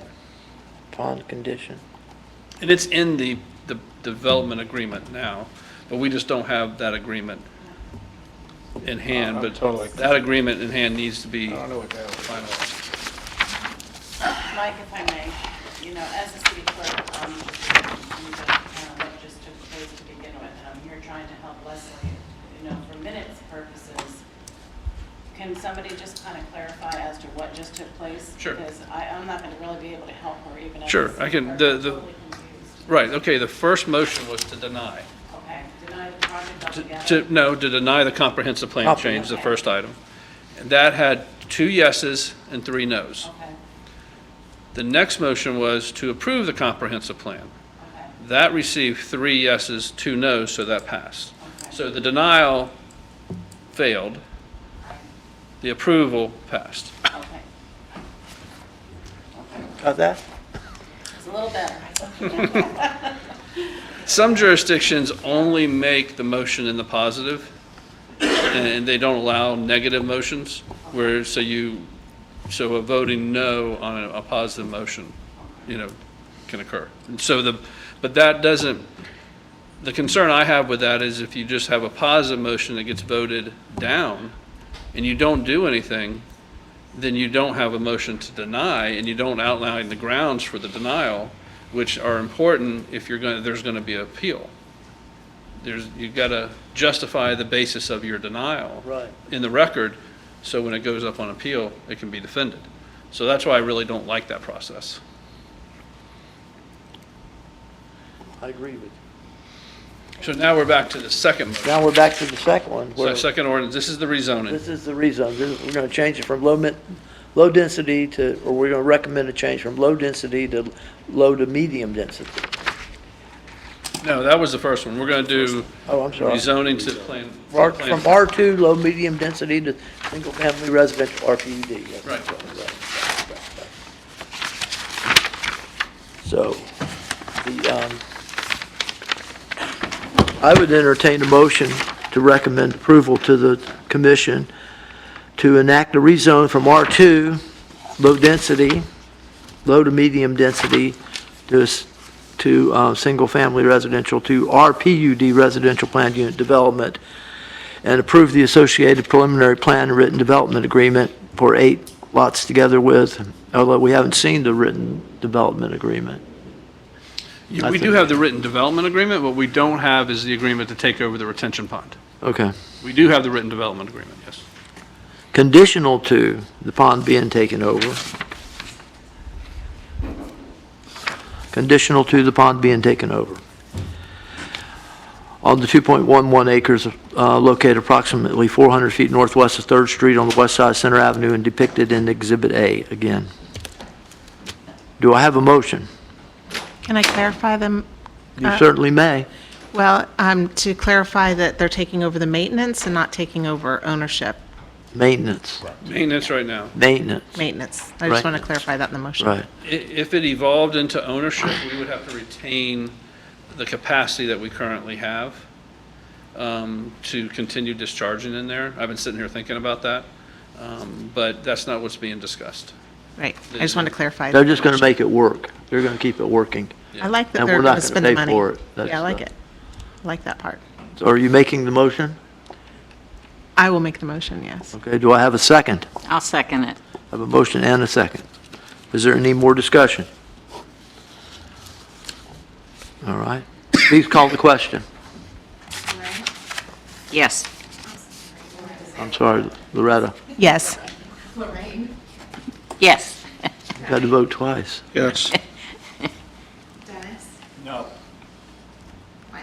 Yes. That's 4-1, I think, right? Motion carries. Okay, Mr. Merrill, city will see you. Thank you. Hey, Rob, can you get us that agreement before first reading with council? I'm on it. Okay, thanks. All right. Am I allowed to say one more thing? No? That's over, so it doesn't. No, I was just wondering.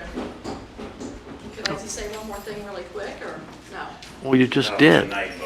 That's Mr. Don't forget it Santiago. comes up for the commission meeting. Yeah, there's 2 commission meetings. Right. Even they had 2 more meetings, This is Yes, ma'am. just a recommendation. Right. you know, and there, like you said before, there was so many people that didn't get this right here. So no matter what, how many people that are out here, it doesn't really matter anyways, pretty much. That's what you're saying. Okay, well, if is that your comment? Okay. No, I just want to thank you. Oh, you're welcome. Ready?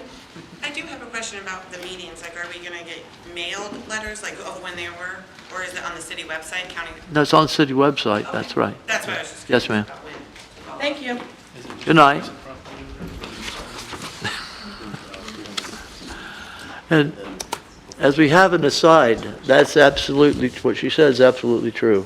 If it's all emotional that comes forward, we sat here with 50 people out there about Marina Grande, right? That were just whining, going on and about Marina Grande putting a sign up, for crying out loud, so they could sell more units, so the people who were living in it would there'd be more people there, you know, and more, and they all got up and they were it was awful. The vitriol, number one, was awful. Number two, the points they were making were not points at all. They were just saying things, right? But it can affect you, and you can't let it affect you. We have to follow the rules. We got to, it's just like the variant stuff, there's criteria. If they meet the criteria, then it's incumbent upon us to say yes. If they don't meet the criteria, it's incumbent upon us to say no. That's the way it is. I mean, we don't have a lot of room for personal feelings or to be influenced by people that are sympathetic. That sometimes that's hard. Sometimes, and especially it's hard when there's a whole bunch of them, then one after another just gets up there and says it and says it and says it and says it, and and then all of a sudden you think, well, they're going to think I'm the worst person in the world because I heard them, but I can't vote the way they want me to vote. And so our job is sometimes to not vote the way they want us to vote. Just we have to do it like that.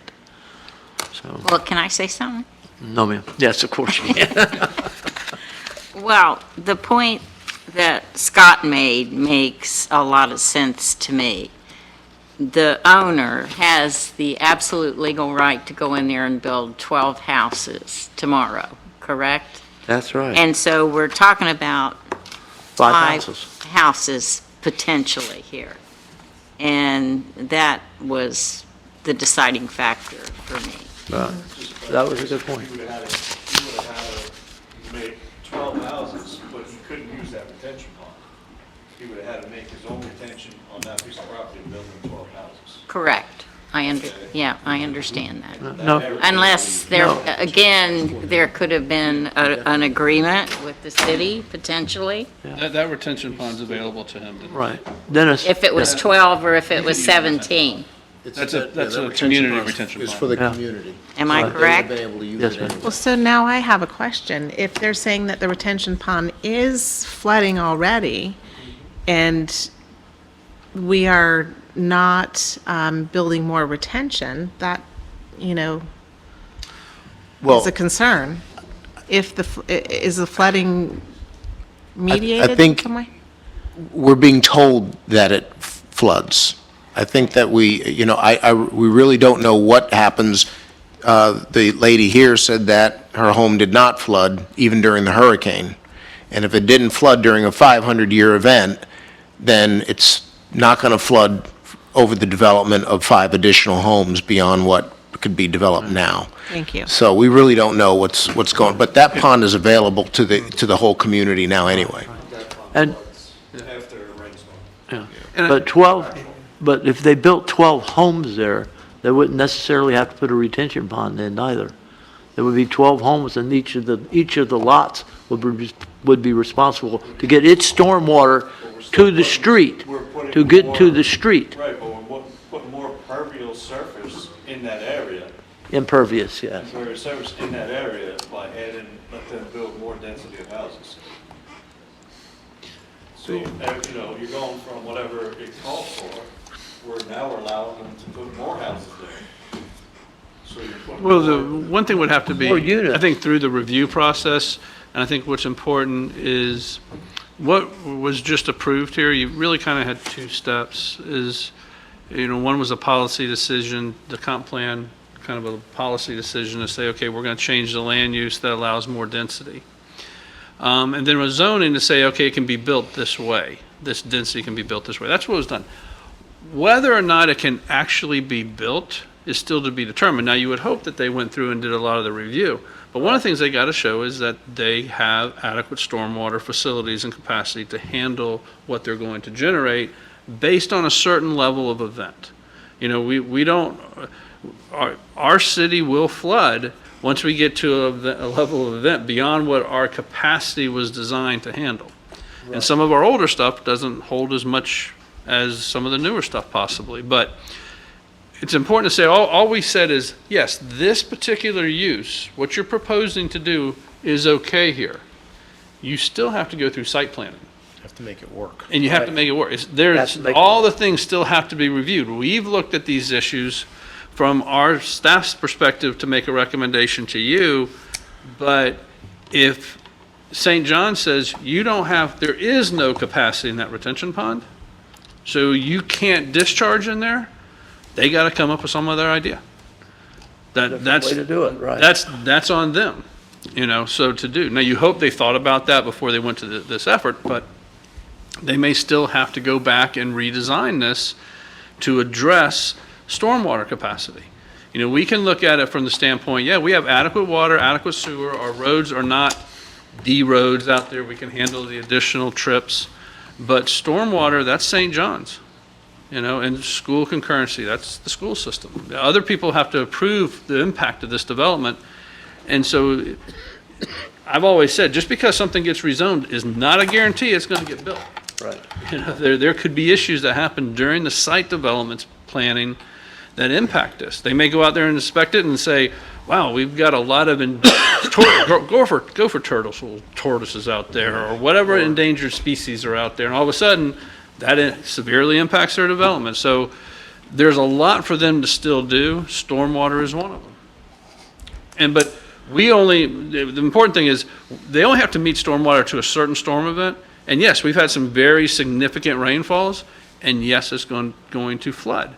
But I'm glad you mentioned, Chairman, about that, the Vineyard project, because I was amazed at the study that the engineer did on that one, and I asked him to present that to the commission. I thought it was so important when it talked about this is how much is being discharged, stormwater is discharged off vacant land, and this is how much is going to be discharged once it's developed. Right. And the amount of difference. I know a lot of people think vacant land is the most, discharges the least, and it's not. Not true. Mother Nature is not, and God are not engineers. They don't design things well.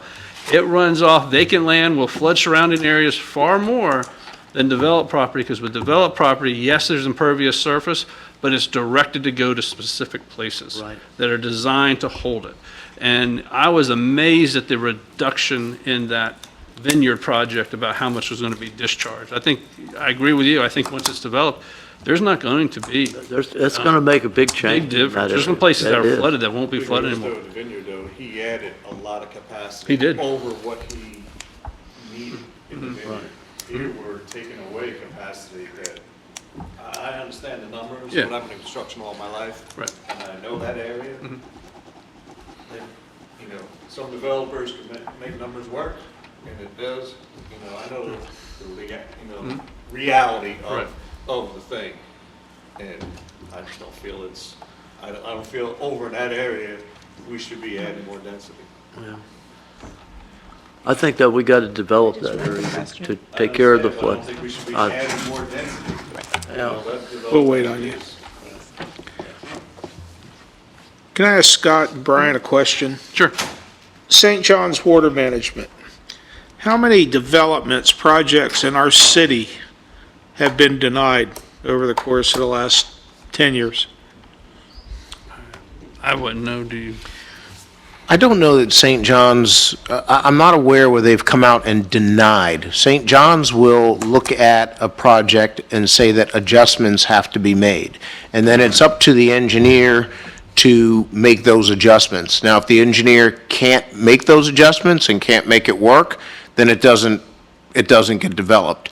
You look at the project that years ago, there was a proposal to develop the old farm out at the end of Flomich, where Robin was going to do the RV park.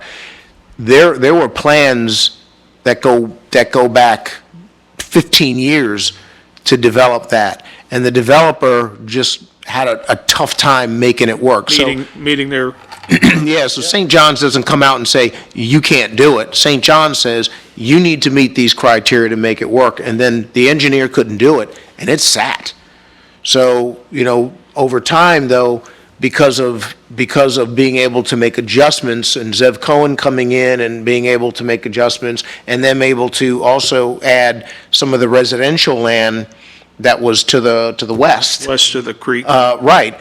So that, years later, they were then able to make, and it's a different type of project as well, RV sites as opposed to, development, a residential development.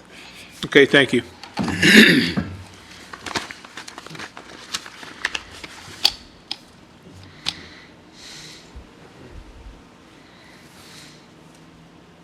We'll have a short recess while we wait for Loretta to come back. She'll be back. She's never long. I see what Dennis. We're involved in the They're gonna have to make. trails, I don't know, Tomoka Oaks and the Barchet and the development that's going on there. 272 homes they want to put where the golf course used to be. Well, all the homeowners in Tomoka Oaks that around the golf course is having a fit, that, because it's the lots are gonna be smaller, slightly smaller. We're on a short break, Loretta. So they just, but they're absolutely like, no. They came to me and said, well, are you doing this? I said, hopefully, I'm with you if you want us to put some money together, and we'll buy the property from the Barchet, and then we'll divide it among all of us, and then we'll do then we'll Oh, have the no, property. that never happens. Oh, no. Oh, no, they just I didn't, wish they we just did didn't that. want somebody who had invested $6 million or whatever it was, Yeah. right? So, and that's not right, and the, you know, they say, well, there was, so, are you ready? Are you back? Nice to have you back. All right, I call this meeting back to order. Me too, I'm an old man. No. All right, this one might not be any more fun, this next one. I'm surprised there's not a whole army out there. Really? Yes, ma'am, I was really surprised. That's a big deal, huh? I think it's gonna be a big deal to some folks. Okay. But not to us tonight, it doesn't look like. All right, we'll call this meeting back to order. Mr. Walker, tell us about the food trucks. All right, Chair, hopefully let's see if we can get a unanimous recommendation on this item. This is food, folks. It's food truck, okay?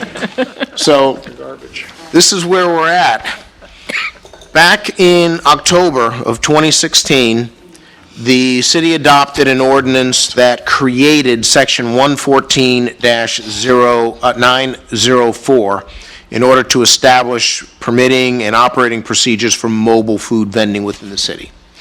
Then there was an update in March of 2020 where we added definitions, we established some enforcement procedures, and made some basic changes to the ordinance that had been adopted back in 2016. We've now had mobile food vendors in the city for approximately 7 years. We've had an opportunity to look at their activity and see whether or not any updates to the current regulations would be appropriate. If you recall, back in July of 2020, the state adopted legislation which preempted certain powers of local government to regulate mobile food dispensing vehicles. So that alone causes us to now make changes to the regulations that we have on the books, because certain things have been preempted to the state. So this particular ordinance now takes that into consideration, but also we've gotten feedback from some of our community members and had a chance to look at maybe some other things that needed to change, and those are also now being incorporated into the ordinance. Perhaps the largest change to what you have in front of you has to do with the number of days that a site can host a mobile food vendor. So current regulations state that no site may host a mobile food vendor for more than 3 days a week and for no more than 4 hours a day. So right now, if you have a mobile food truck, you can operate 3 days a week in the city, and you can operate no more than 4 hours a day. What is being proposed is an ordinance that allows one additional day, so a total of 4 days per week, and it allows a mobile food vendor to operate from 8 a.m. to 11 p.m. on a Saturday or a Sunday, but not both.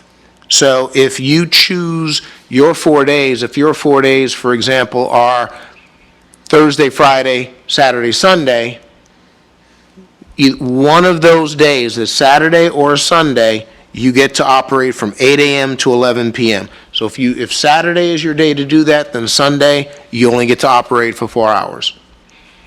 So that's perhaps the biggest change. The ordinance also clarifies and simplifies some language. It makes also some changes in order to come into compliance with state law. For example, we can't charge a mobile food vendor a permit. The state says you can't charge mobile food vendors a permit fee. So we've taken that out of our code because it previously stated that we could do that. So basically, that's the biggest change. There is an underline and strike through in your staff report where you're able to see the changes that are made. But staff recommends that the City Commission adopt an ordinance of the City of Holly Hill, Florida, regulating mobile food vehicles, amending Section 114-904 of the City Code, providing for codification, providing for conflicting ordinances, providing for severability, and providing an effective date. And that concludes staff's recommendation. And for your informational purposes, the underline and strike through is available and posted. Brian, question, Mike? Yes, please. Brian, who monitors the so-called hours that they're allowed to be open? And the days that they're allowed to be on one location? We have our code enforcement team monitors it Monday through Friday. They do work 2 Saturdays, but one of the biggest enforcement citizens. They tell on each other, they monitor each other. If somebody's there an additional hour or an additional day, we get a call. Okay. Because the one I won't mention any names, but down here on US 1, during Bike Week, was open more than 4 hours a day. Right. Well, during Bike Week. On location for more than 4 days.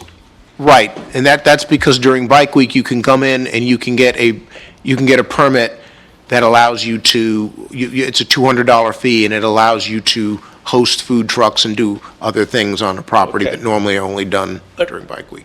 Food trucks, I might be wrong, but did food trucks have to come to the city and get inspected in years past for a $40 fee? No, that's a fairly recent thing. The county just passed that a couple of months ago. So now all food trucks have to have a sticker. It's good for 6 months. There's a $40 fee, and they need to do that every 6 months. Our fire inspector looks at the food truck. The fire marshal, correct. Fire marshal, yeah. Yes. So now that is a requirement that is fairly recent. I don't know the exact date, but it's within the last few months. So that's the county, not the health department. The health department wants their permit. Now it's the county. And my daughter's lemonade stand just did the Daytona Arts Festival this weekend.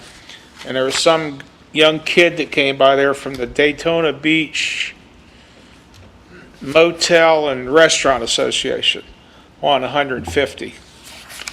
I said, you out. It's got to stop somewhere. But that's not our issue. Okay, you answered my question about who monitors the hours and the days. You say that citizens will turn. And they're not an official enforcement mechanism of the city. I'm just stating a fact. So our official enforcement mechanism is our code enforcement folks. But code enforcement at 5 o'clock, they're done for today. Sure, absolutely. They have limits. They're not here on the weekends. They have a They're light. gone at 5. If somebody goes and breaks the rules, then yeah, it can happen. It does happen. I have a question. Yes, go ahead. Where, is there particular zoning that allows the food trucks, or can it be at any property? Food trucks are only allowed in commercially zoned areas. They're not allowed in residential areas unless it is there as part of a permit. Let's say it's acting as a caterer for a birthday party or something like that. And they would have to come get a permit from the city, or? Yes. Okay. The homeowner would? The homeowner would. Okay. The homeowner would. Correct. Because we can't charge the food We can't charge we cannot charge a permit fee to a mobile food Do operator. we give a permit to them for free then? Do they, We give a permit to the site to host them. okay, So let's say your business, let's say you wanted a food truck at Meyer Surveying. okay, What you would do is you would come in, you'd pay the $75 for the year, and you would get the site permit to host a mobile food vendor. okay. The mobile food vendor would then be able to locate there. The only thing that they would have to do is get the sticker from the county that they've been inspected as far as their connections and gas connections and things like that. But they themselves would not have to come in and get any type of a permit from the city. But Richard inspects them for those gas connections. He does. Right? As part of that program. As part of the county's, program. oh, I see. So he Yes. does it for the, as an agent for the county, but works for us? It's a county-wide requirement, so all of the cities, any food trucks that operate in any of I the got you, I cities got you, yeah. have to be inspected. And then I think the sticker that they get is a county sticker. So, yes, in a sense, we are working with the county in providing that service. Got it. If a homeowner or a business, are they restricted to the same hours then, 4 hours? If they're catering a all-day event at their house, are they also restricted to the 4 hours? No, that would be part of a special event permit. Special event permits are a different thing. Thank you. So this is just like the guy that goes to Chris's all the time, right? Right. Right, okay. Yeah, this is just the normal, the normal operations of a food truck at a business. If a business wanted to have them there for more hours or wanted to have more than one food truck, they could do a special event permit. Got it. And the terms would then be in the special event permit. Okay, Brian, so if, I'm gonna pick on Copper Bottom, if they have a food truck there, and he's there for 6 hours, and I call the city up and say, that food truck was there for 6 hours, he's only supposed to be there for 4, what does the city do? The city would go down and the city would tell Copper Bottom that we've received that complaint and that the food truck has to go. But nothing would happen after the fact. The food truck was there for 6 hours, and it's over. Well, no, there's more action than that we can take. So if it's a first complaint, the food truck is there, there could be a few reasons why that happens. Right. We go down and we let them know, hey, kind of a courtesy. We've gotten a complaint, food truck has been here for an extra day, or it's been here for too long, they need to leave. You know, how long have they been? Well, yeah, they've been here they need to leave now. Or we could issue them a courtesy notice, or we could issue them a notice of violation. So it progressively increases, and if, can we pull up section 904, 114-904? And let's go all the way down to the bottom.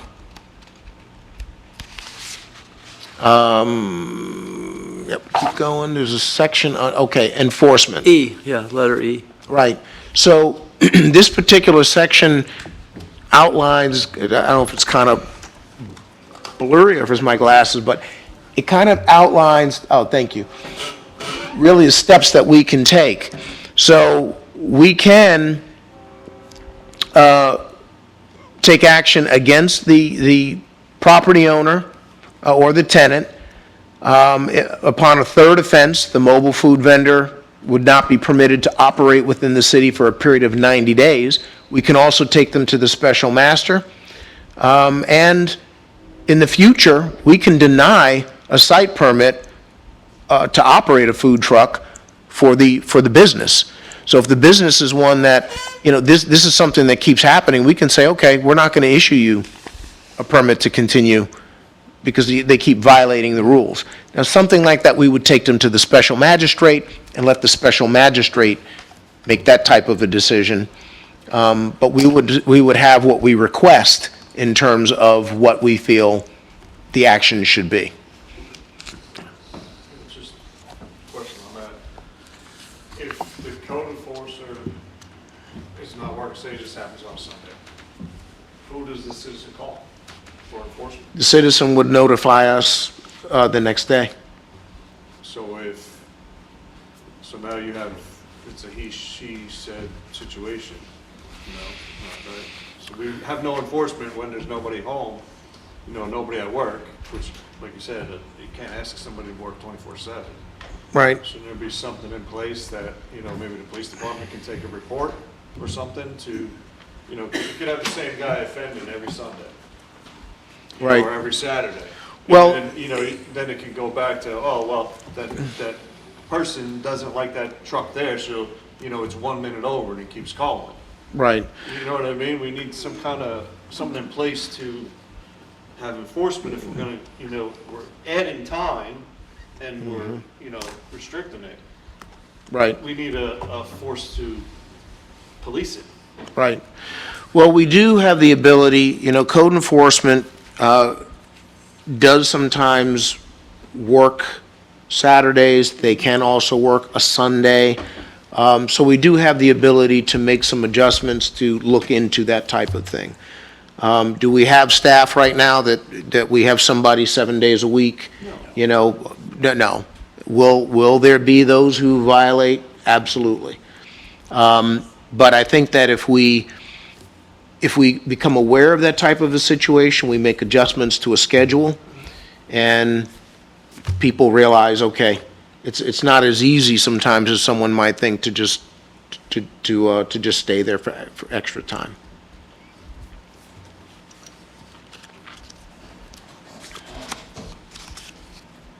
Back when you started, you said that the current regulations state that you can't, that you could only have your food truck for 3 days, 4 hours. And you said in the city, but you meant at a site, I'm pretty sure, right, Brian? Because I could be at Right, Chris's. within the city of Holly Right. Hill, yes. But I could be at Chris's 3 days in a row, and then I could go down to Madden's Hardware for 3 days, right? Yes. Right, okay. Yes. Yes, I see your point, absolutely. And what is the county and other cities? Is this pretty comparable?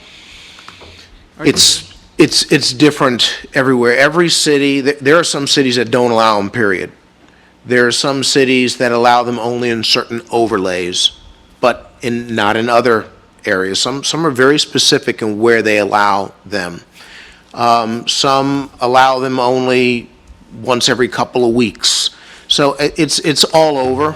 What every city does is they look at what their particular needs are, and really regulations with regard to this type of thing should be catered to serve your community and not just based on what the city next to you is doing. So these regulations are what basically at this point we feel the city, our city, needs and desires at this point. Thank you. And the 8 a.m. to 11 p.m. is only applicable for Saturday and Sunday? Correct, Right, yes. it can be one or the other. One or the One or other. the other. You can't do- Okay, you could- yeah, You could do. got you that could be part. there all day Saturday and then 4 hours on Sunday or Got it. vice versa, but. Okay, thank you. But that goes back to the same question. Can they be at Chris's on Sunday and another location on Saturday? It's for a site. Per site, yeah, It's So for a then they site. could operate right. for Two 8 to different- 11 two on, different places, yeah, they just have to move. right. Well, they don't own a brick and mortar restaurant in Holly Hill. And then how do the restaurants feel about the brick and mortar? How do Don't they? even ask. Okay. Okay. Trust me. Commissioner Danio does a good job speaking for them. Is this Commissioner beneficial? Danio Okay, represents them that's well. not our question. Our question is, let's go back to it. Well, how I many still have some brick and football. mortars do we have in Holly Hill? 4 or 5? We don't have many. Dano's one of them. Yeah. Terry's Place, Terry's Place. Gina's? Frez's, Gina's. What else? Raises, yeah, yeah, Crystal. Cafe, Junction, Yeah. yeah. Java Java Junction, yeah, Okay, what are we trying to pass? One extra day here? right, That's it. basically. Unanimous. And Come on. park anywhere on the parking lot, right? I saw that in there. Where we used to, we had, it said in our ordinance before that you could only take up 20% of the parking lot. That's Now that's gone. No, No. That's still in the rules. No, I thought, I read it struck through. You sure? Is that, let's see. Keep going. I'm pretty sure I read it struck through. Keep going. Go back, to our underline and strike through. What happened to the underline and strike through? Okay, so let's go to the beginning. All right. Okay, so now, and let's go down. All right, so, wait, going too fast. Go up. Just look at the underline and strike through. Okay, wait. Is this beneficial? Okay, now go down a little bit.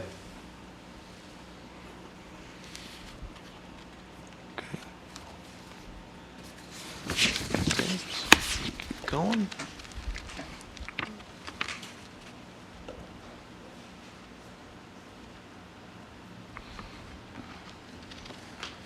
Item 10 on page 3 of packet page 154.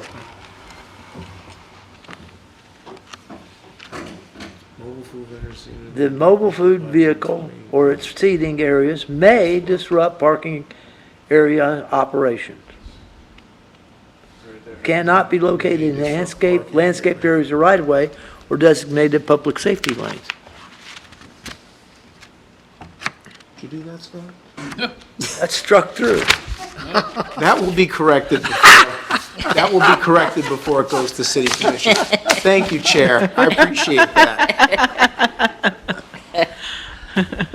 Okay. It just surprised me when I read it. I said, Well, what? He's still trying to get his unanimous vote for this. That will be, yes, exactly. That will be corrected. Sometimes it's late nights and no coffee, so I appreciate that.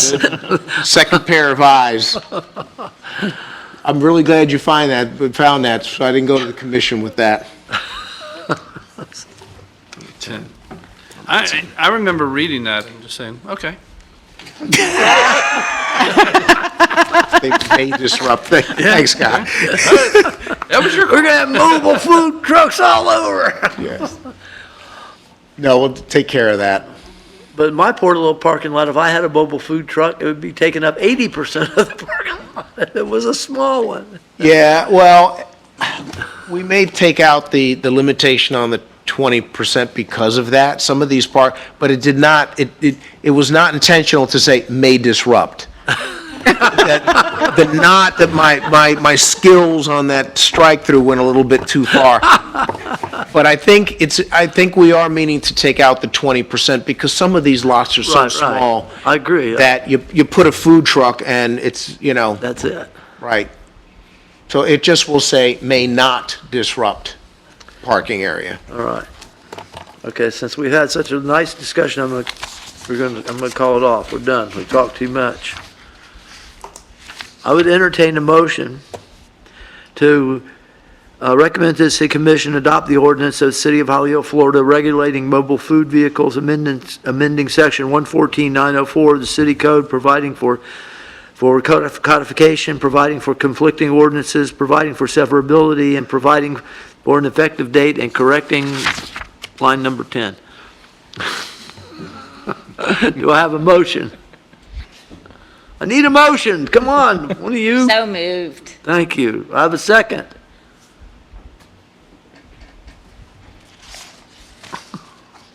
Second. Thank you. Is there any more discussion? You ought to say something, Mr. Casada. You're just, You don't want me to say anything. no, I do want you to say something. Say it. We're the only city, Scott, tell me if I'm wrong, I don't know all the city regulations. in Volusia County that's doing this. Daytona, once a month, Magnolia, food truck rally. Ormond Beach, once a month, in the trails, food truck rally. You go into one of them cities and tell them you want to put a food truck in the Ace Hardware parking lot in South Daytona, I think they might run you out of town. I wasn't here and vote on this when it all started. We did an analysis of what the other cities are doing. I didn't bring it with me, but that's not correct. I'd like to see it, Brian. Okay. I'd like Yeah, to we see- didn't, we called, we analyzed what all the other cities are doing. I recall that was so. Yeah. At the time. I'd Yeah, like to see we a copy if absolutely you did can that. And email it to me. we provided it the first time that it came before this board. Yeah, I and you wasn't folks here for voted that on when it went through the board that time. Yeah. That's probably why he's on the board. You've got your, now let's take a vote. All right. So there's no more discussion. Well, I'm glad you finally said something. I'm serious. I'm serious. I'm glad I you said. just think you know, I think because it's terrible. I just think it's terrible. and I respect your Personal feelings about opinion. it. Yeah, I respect. If your I feelings owned a about brick and mortar restaurant in Holly Hill, you know, and then I've got another one, and this one really ticked me off. it. Is this about the food truck? It's about a food truck, supposed to be a food truck, their food truck broke down. And then they put up a big tent to run their food truck out of. And it was just a flat, you know, it wasn't right. Was that here, Tony? Here in Holly Hill. Did you call it in? I'm not calling it in. Oh, okay.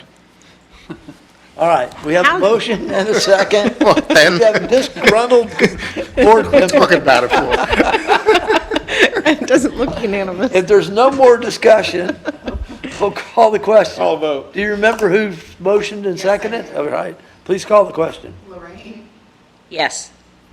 Dennis, Yes. Tony, No. Loretta, Yes. Mike. Yes, motion carries. With the- Are there with the are there correction. statistics that show what the benefits of food trucks are to the community? I would be curious about that. There are, but you know, it's in the eye of the beholder. Now, they have some statistics that say that food trucks bring activity and bring, you know, money into the city and that type of thing. And then, you know, Tony is not alone in how he feels. You know, there are a lot of people that agree with Tony and feel exactly the way that he does. So it's all in the eye of the beholder, and, you know, the folks who are against food trucks have just as much a point as the folks who are for them. And that's why these matters come before, you know, boards. So you're saying the benefit is the activity that it brings? Because there's I'm no saying that- revenue for the city, right? That there are those who say that. There are those who say that. Okay. I was If you just get a curious what would chance, be. go to Daytona Beach's food truck rally. It's the first Friday of the month on Magnolia. That brings activity, good activity. Right. Yes. New Smyrna does that too. New Smyrna does it on Canal Street, good activity. It's controlled and it's an event for everyone. Flagler, Yeah, oh, yeah, Friday yeah, nights. yeah, yeah. First Friday night. Right there at the square. Yeah, first Friday night every month. So why Great aren't we event. mimicking what Yeah. works? and we go down there every Friday night, Daytona. Yeah. And then- Thursday night at the Marina Grand. It's What convenient. night? Thursday? Food truck Yeah, they have, rally out front? no, they just have one each Thursday, and Okay. they use a variety. Great. And people love it because it's convenient, and, you know, you don't have to cook. We don't have any rallies in this city. Right. No. So, And where would we have it, would be the question. yeah, I Didn't we mean, have one here one time? Yeah, we did one on the hill before. Like on the parking lot. Didn't we do one Oh, out I front don't know. here? I remember bringing food into a meeting. really? It was before a meeting, yeah. Wow. I remember bringing Do food one in. out front here? Yeah. I've never eaten at one because in my younger days, when I was on so many construction sites where the road Yeah, coaches the came. one in Daytona, they have some great Roach food. coaches, yeah. Can No, we thanks. ask where this I'm started done with then? that. I work construction, I know what you're talking about. So where did the request to expand the hours, where did that come from? Yeah, I know. Oh, this particular request? Yeah. This is a request from the city commission at a workshop. A city commission wanted Yeah, it. we had two city commission workshops. Okay. And so staff was instructed You know what goes. to do this ordinance. Come to order, let's hear what Mr. Walker has to say, Sorry. please. Right, so we had two city city commission workshops, and After those workshops, the city commission instructed staff to put together this ordinance, the terms that they wanted, and to bring it to BOPA, and then it will go on the 28th to the city commission, and they will vote on it. So they saw some value in increasing the hours. Right. This is their, Okay. But this This is is their- also this is their- become more in line with state rules, too. so, Speaking of the workshop, did they have anything about 10% adjustments for the development director on that? no, they didn't. At this point, I don't know. That's something that will have to be specifically discussed. I don't know that 10% is going to make enough of a difference for, most of the requests that we see are far more than 10% for changes. Right? So I'm not sure, that's something that we would have to workshop. That's not something that I would just bring. I'd want to get the commission's feelings on it. Well, this board has directed you to do that. Right. Right. All right. Okay, any other old business? Anything else, any other communication? Starts next meeting, we have a meeting in December? We do have a meeting in December. What I wanted to do is ask you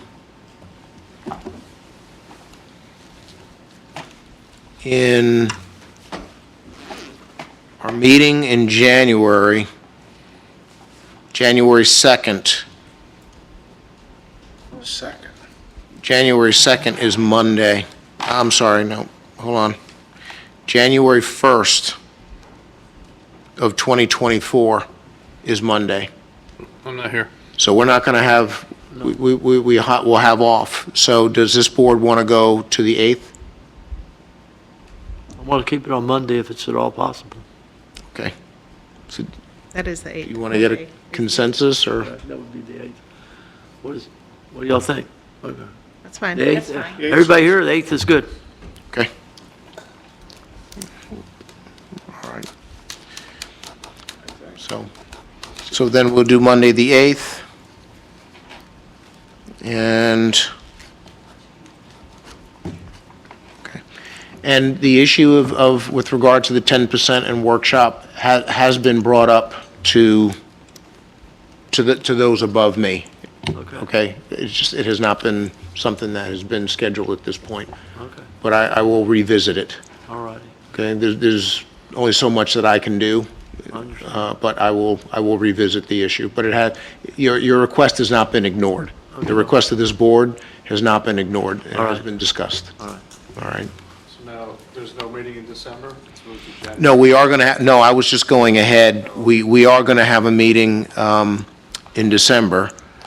So the one in December will be the 4th of December. And then I just wanted to go so that we're able to schedule the one in January, that we're going to have one on, if there is a meeting, it would be on the 8th. There will be one. There will be one, but I just wanted to make sure that we had a date for it. Okay. The 8th. Okay, Yeah, I should. all right. Okay. I think we're done. Sir? If I could, maybe, since we have a new board member, I haven't done it in a while, maybe for December, should we maybe have me talk a little bit? Brian and I can talk about the different issues that come up, the difference between comp plan zonings, quasi-judicial, legislative, Right. other rules that apply to this board. Most important one, even between, like, right now, maybe you're aware of the sunshine law? Oh, yeah, Okay, can't talk to them, either directly. just or- here, right. Just here, or indirectly. You can talk to staff, but you can't talk about anything that could come potentially before this board. But there's other things to talk about, and we can maybe just have a roundtable discussion, and if people have questions. So just to bring you up to speed on, like, I would like to have the talk with you before this item, because you had a comp plan, you had a rezoning, you had a variance, you had about everything tonight that usually, typically comes before here, so, Me a few days ago. did she? To go over these items. Okay. She's a former city commissioner. Oh, okay, so you're, no. So if you don't want to talk about it, we don't have to do it at all. So I was throwing the services out there, so. I did meet with Brian and. Okay, we had all right. Never mind, we don't have to do anything. good, Well, if you have discussion. questions or if. Oh, I won't hesitate to ask. Okay, we can do it, I mean, we can do another update if we ever want, if y'all want me to review things, if you have questions. I think it's fine. I would like for you to do it. Yeah, it's I'd like always for you good to do to it have a in, refreshing. Okay. the refreshing. December And one of the things meeting. we can We'll- talk about- We'll schedule you some time. Robin's not here, so we don't have to run out the door. Right. Can a person on this board speak to a commissioner Yes, Absolutely. on a matter? yes. Mhm. Yep, Good. just can't talk to each other. So I didn't break the sunshine law Saturday. This was sort of a confession. Well, he's If I would have said yes, you would out have. if he was guilty. Oh, it's a good thing I never did that. All The right. other thing I'll bring up and talk to you all about, and you may have heard something about, and Brian and I can talk about it. You've probably heard about the Live Local Act. We'll talk about that in December. I'm sorry. Live Local Act, the impact that's had on jurisdictions. It's, we'll talk about that in December, but it's pretty drastic. And I don't know how much it impacted us here, but it's, some communities are really being impacted majorly by it. It's a low-income housing, affordable housing is the buzzword, but it's affordable housing initiative by the state that was just adopted this year that has, I'll go over it with you. Requires There, I can tell you what the rezoning. law says, but there is a lot to be, I think they're probably going to be rewriting the law, but there could be litigation. There's a lot to be interpreted about this law, but it's a pretty contrary to the concept of planning, more or less. I guess would be the best way to say it. Right. So, but we'll go over that in December. Okay, that sounds good.